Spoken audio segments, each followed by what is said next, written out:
तो आज की इस वीडियो में हम लोग देखते हैं रासायनिक संयोग के नियम। तो आज का टॉपिक है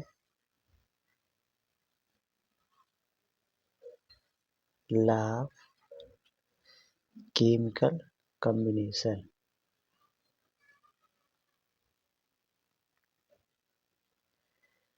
केमिकल कॉम्बिनेशन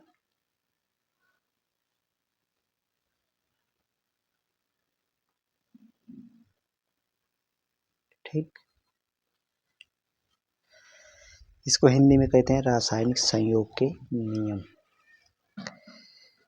तो 18वीं शताब्दी में अनेक वैज्ञानिकों ने इस रासायनिक संयोग के नियम को दिया। इसके अंतर्गत कुल 5 नियम है। पहला है law of conservation of mass.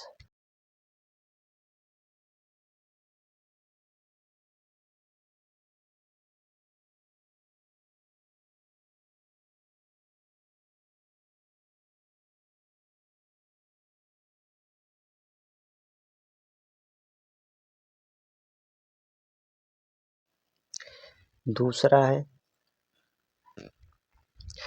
Law of constant proportion.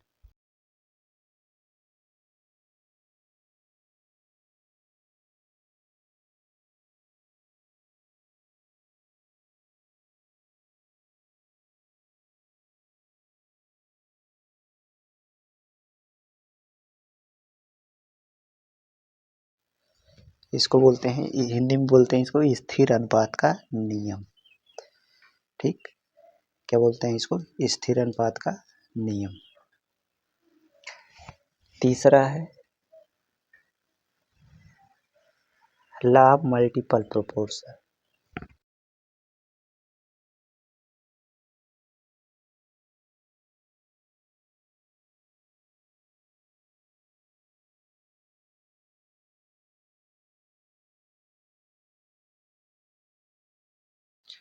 इसको हिंदी में बोला जाता है गुणित अनुपात का नियम। लॉ ऑफ मल्टीपल प्रोपोर्शन को कहते हैं गुणित अनुपात का नियम। अगला है व्युत्क्रम अनुपात का नियम या तुल्य अनुपात का नियम। ठीक, इंग्लिश में बोलते हैं लॉ ऑफ इक्विवेलेंट और reciprocal proportion. Law of equivalent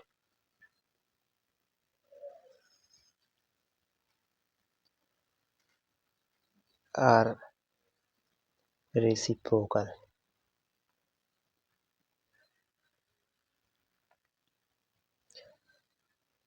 proportion.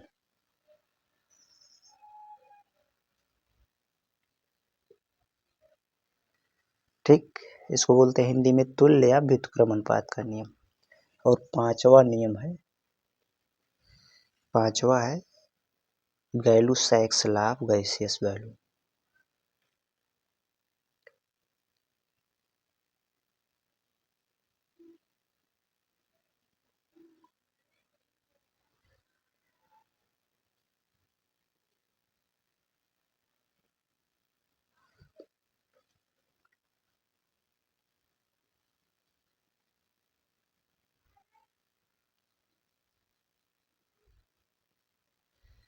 गैलू-सैक्स law of gaseous value अर्थात गैलू-सैक का गैसीय आयतन नियम। तो ये 5 नियम है लॉ ऑफ केमिकल कॉम्बिनेशन अर्थात रासायनिक संयोग के नियम के अंतर्गत। ये 5 नियम है, हमको ये पांचों नियम पढ़ने हैं। 5 रूल्स। तो एक एक करके देखते हैं। सबसे पहले हम देखते हैं law of conservation of mass अर्थात।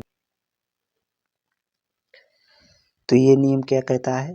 केमिस्ट्री की भाषा में हम इस नियम को कैसे परिभाषित करते हैं? इस नियम के अनुसार किसी भी रिएक्शन में पार्टिसिपेट करने वाले समस्त रिएक्टेंट का मास वैल्यू जो होता है वो रिएक्शन में बनने वाले समस्त प्रोडक्ट के मास वैल्यू के इक्वल होता है। अगर हम बहुत शुद्ध रूप में हिंदी में कहें तो किसी रिएक्शन में भाग लेने वाले समस्त अभिकारी पदार्थों का कुल द्रव्यमान अपक्रिया में बनने वाले कुल उत्पाद के द्रव्यमान के बराबर होता है। जैसे हम एक उदाहरण लें, जैसे मान लीजिए H2 प्लस O2, ठीक, गिब्स आउट हो जाता है। बैलेंस अगर हम करें तो इस तरीके से हो जाएगा। अब इस रिएक्शन में इस रिएक्टेंट का टोटल अमाउंट प्रोडक्ट के अमाउंट के इक्वल होगा, या हम कह सकते हैं प्रोडक्ट का टोटल अमाउंट, टोटल द्रव्यमान, टोटल मास रिएक्टेंट के मास के इक्वल होगा। जैसे देखिए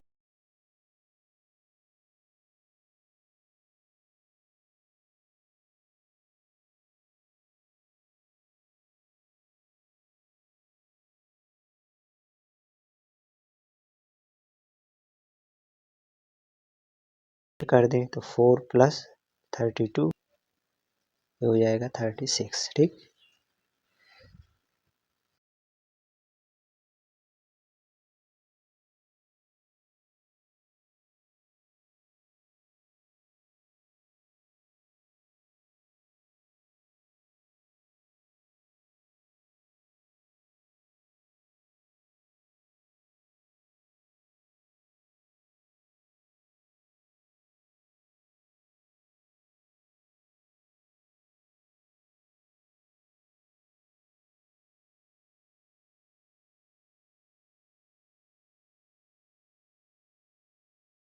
आप देख सकते हैं रिएक्टेंट का टोटल अमाउंट प्रोडक्ट के टोटल अमाउंट के बराबर है, ठीक। तो इसी को कहते हैं द्रव्यमान संरक्षण का नियम, या बोलते हैं law of conservation of mass, अर्थात द्रव्यमान संरक्षण का नियम, ठीक। एक और उदाहरण अगर हम देखें, जैसे मान लीजिए हम यहाँ ले लें सिल्वर नाइट्रेट AgNO3, इसका रिएक्शन हम करा दें NaCl से, NaCl, तो ये बन जाता है सिल्वर क्लोराइड प्लस बन जाता है सोडियम नाइट्रेट NaNO3।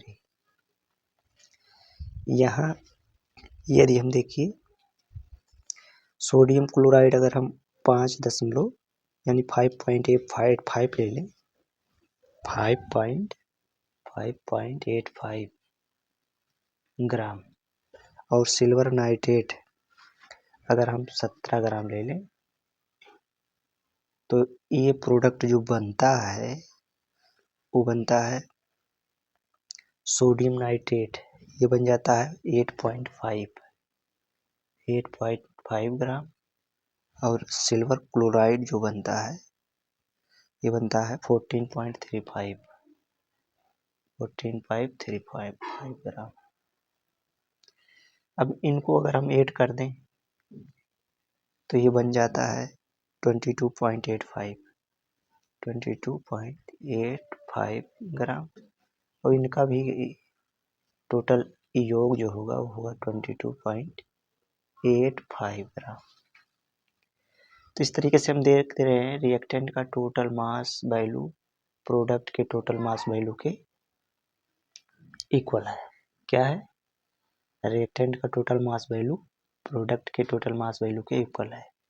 तो इस तरीके से इसको बोलते हैं द्रव्यमान संरक्षण का नियम, अर्थात law of conservation of mass, ठीक। इसको क्या बोलते हैं? Law of conservation of mass, अर्थात किसी रासायनिक अपक्रिया में भाग लेने वाले समस्त आबकारी पदार्थों का कुल द्रव्यमान अपक्रिया में बनने वाले कुल उत्पाद के द्रव्यमान के बराबर होता है। ये नियम बस इतना ही बताता है, ठीक।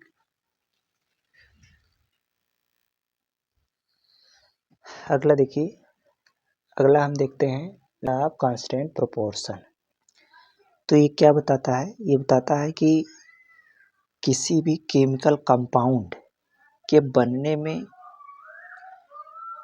जिस जिस एलिमेंट के एटम्स पार्टिसिपेट करते हैं उनका रेशियो हमेशा फिक्स होता है।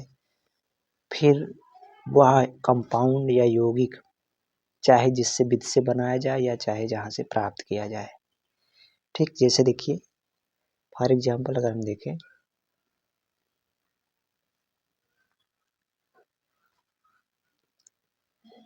जैसे अगर हम देखें H2O है, वाटर मॉलिक्यूल, ठीक, इसमें इसका एटॉमिक रेशियो जो होता है वो 2:1 होता है और मास रेशियो जो होता है वो होता है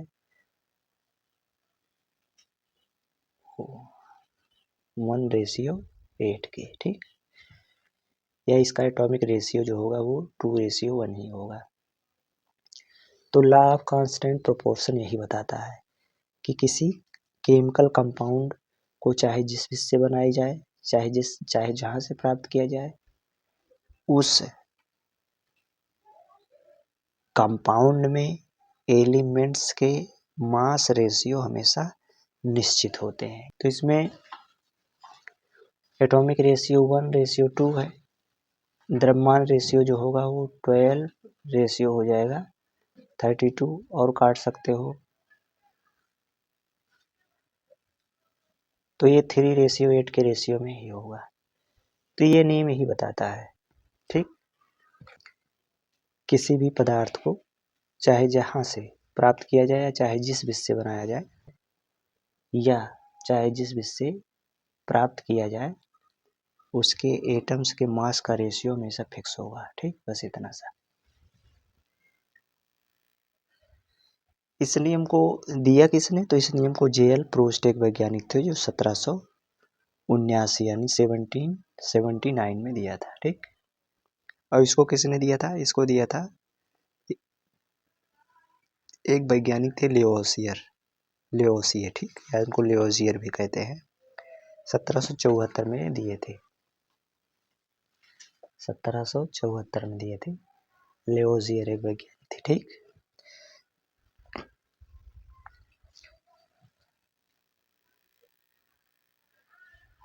अगला है गुणित अनुपात का नियम, अर्थात मल्टीपल है तीसरा, लॉ ऑफ मल्टीपल प्रोपोर्शन। तो लॉ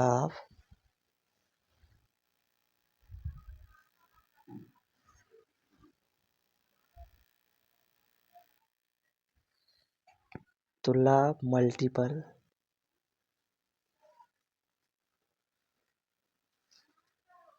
प्रोपोर्शन,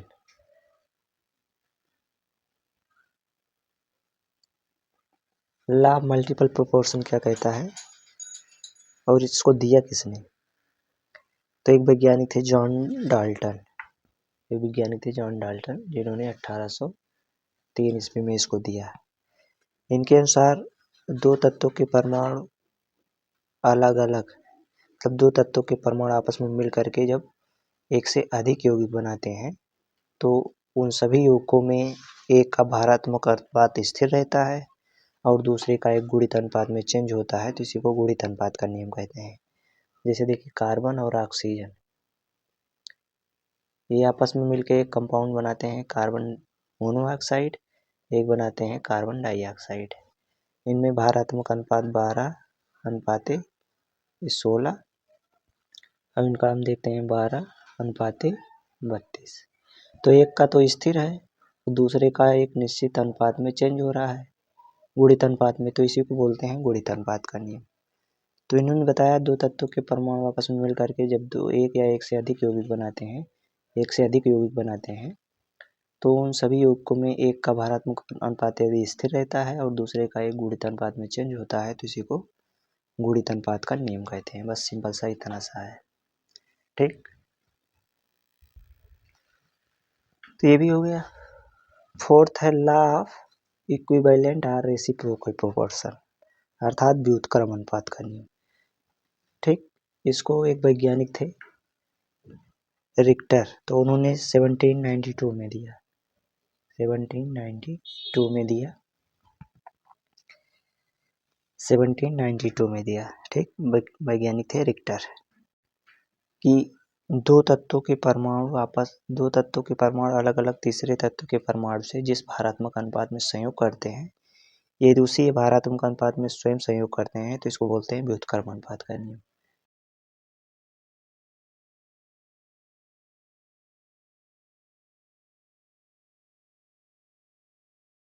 अब दो तत्वों के परमाणु अलग अलग तीसरे से जिस भारात्मक अनुपात में संयोग करते हैं, जैसे मान लीजिए इससे संयोग करता है तो CH4 बनाता है, ये इससे संयोग करता है तो ये कार्बन डाइऑक्साइड बनाता है।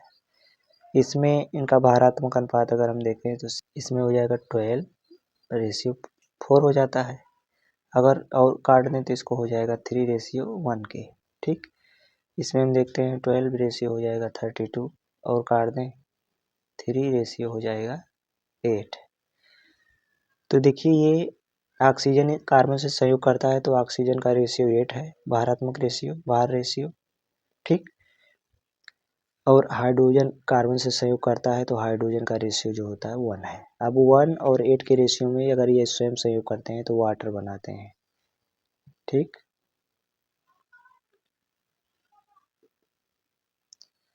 1 और 8 के रेशियो में स्वयं संयोग करते हैं तो इसी को बोलते हैं व्युत्क्रम अनुपात का नियम। अर्थात दो तत्वों के परमाणु अलग अलग तीसरे तत्व से जिस भारात्मक अनुपात में संयोग करते हैं, अगर उसी भारात्मक अनुपात में ये स्वयं संयोग करते हों तो इसको व्युत्क्रम अनुपात का नियम कहते हैं। ठीक, यहाँ देखिए हाइड्रोजन और कार्बन, यहाँ हाइड्रोजन का रेशियो 1 है और ऑक्सीजन कार्बन, तो यहाँ ऑक्सीजन का रेशियो 8 है।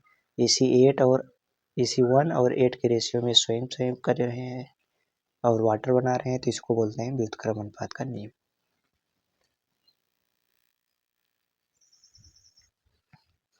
अगला ये हो गया, लास्ट है गैलुसैक्स लॉ ऑफ गैसियस वॉल्यूम। तो गैलुसैक ने क्या, इसको गैलुसैक ने दिया था 1808 में। ठीक, इनके नाम से ही स्पष्ट है।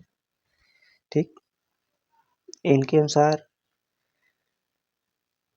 समान तापदाब पर जब दो गैसें आपस में संयोग करती हैं तो उनके आयतनों में एक सरल अनुपात होता है, और यदि बनने वाला उत्पाद भी एक गैस है तो तीनों में एक सरल अनुपात होता है। जैसे देखिए H2G गैस है, अब ये Cl2 से अगर संयोग कर रहा है और बनाता है 2HCl। ठीक, तो इनका कहने का मतलब है दो समान तापदाब पर दो गैसें जब आपस में संयोग करती हैं तो उनके आयतनों में एक सरल अनुपात होता है। देखिए 1:1। ठीक, और बनने वाला उत्पाद भी अगर गैस हो तो तीनों के बीच एक सरल अनुपात होता है। ठीक, तो इस तरह से बन जाता है 1:2। बस इतना सा है, सिंपल सा।